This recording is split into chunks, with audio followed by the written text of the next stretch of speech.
alienation effect. The alienation effect is a theater technique developed by Bertolt Brecht. Alienation effect theatre की एक technique है, यानी कि ये ड्रामा में यूज होती है, और इस टेक्निक को इजाद किया था ब्रेस्ट ने।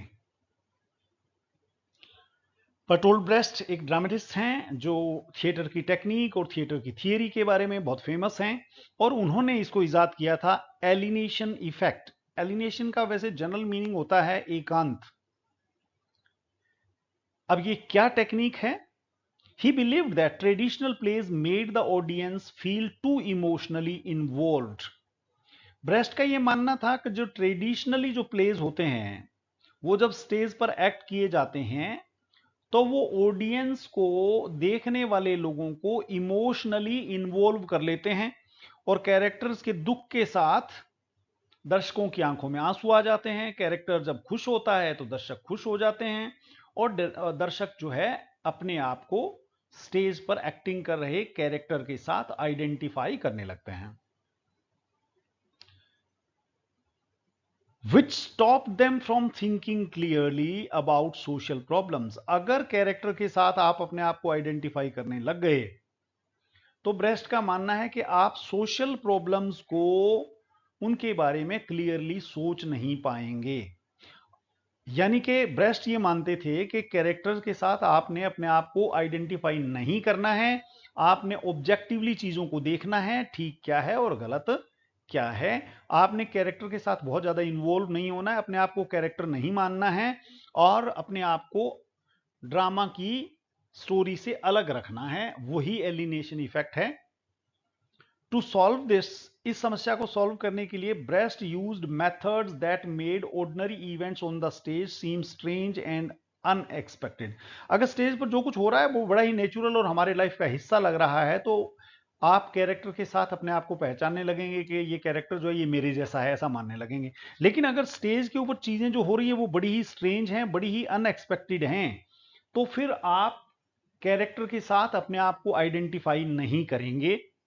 और ब्रेस्ट ने ये माना कि स्टेज के जो इवेंट्स हैं, स्टेज पर जो हो रहे हैं, वो ऑर्डिनरी इवेंट्स को स्ट्रेंज और अनएक्सपेक्टेड बना देना चाहिए ड्रामेटिस्ट को, ताकि लोग अपने आप को कैरेक्टर्स के साथ आइडेंटिफाई ना करें।